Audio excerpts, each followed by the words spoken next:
What do you see from Bo Nix on tape as you've watched him through this rookie year, about halfway through it now? Yeah, he's definitely improved since every game he's been in this league. I think they do a good job of mixing things up for him, especially on first down, kind of staying ahead of the sticks and got some movement passes, get him out the pocket, let him use his assets, what his strengths are. I think they're great. Good on the O-line's good as well, especially the interior guys.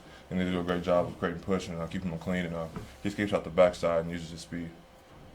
Coach talked about the last series defensively that you guys had against Tampa. Can you talk about that series and what do you guys take from giving up that touchdown? Yeah, I think it's been the last 3 games we've had. We gave up a touchdown. We ended up been up 2 scores. I think a year ago we were a lot better in those situations and just closing out games. And so we understand that if we want to be able to aim goal, we got to be able to close out games, put teams away. Leaving a lot out there to chance with onside kicks and stuff like that. They don't have to be there. So I think it's something we've got to harp on now. Definitely Coach Baggs has been on it, and we got such an urgency for it.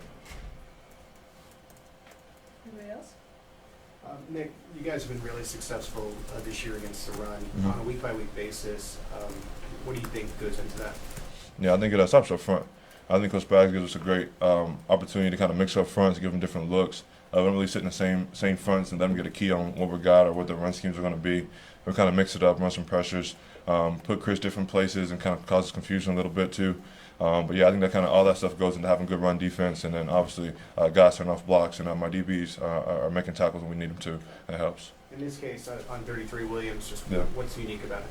Yeah, man, I think kind of like me, he's a shorter guy, and so similar to gravity, pad level. He likes to finish runs and he uses his leverage to his advantage. And so it's definitely going to be one of those games where you got to kill the engine. That's how we say it. Hit him below the legs and kind of stop his legs from moving. It's going to be gang tackling. We're going to need a lot of pursuit. Nate, last one. I asked Steve about this a little bit earlier, a few weeks ago, Nick. Being the Mike linebacker, obviously you kind of know where everyone is and what everybody's supposed to do.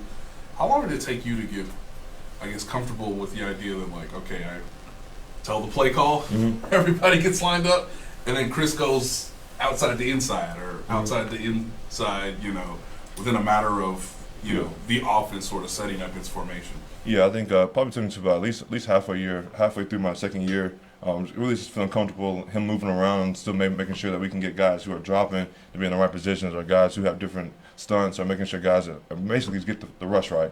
So it took me probably about 8 games into my second year. I was kind of feeling comfortable I can get everybody aligned, and I think now we're rolling. I think the best thing about it is you got guys around him that are smart, understanding what he's trying to do from looking at the tape and communicating with them, and ever just playing around him.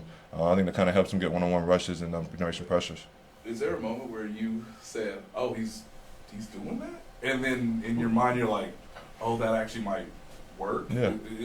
What's that process like? Where you sort of see that example play out? Yeah, the Cincinnati game when we went to the Super Bowl, we played the Eagles.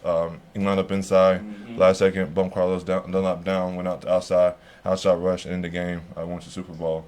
So obviously we know it works. We got to find ways to give him opportunities, and if it fits the defense and we can do it, we're definitely going to. If you could relive that, what was your thought in the moment? Yeah, I mean, honestly, I didn't know what he was doing at first. Based on what we had, we haven't really done that all week, but it wasn't really compromising the scheme or anything. But he said he saw something on tape that he could take advantage of. So he lined up outside, man, and he hit him with a speed rush, knocked his hands down, and the rest is history. Yeah. Thanks, guys. Yeah, thank you. Thank you.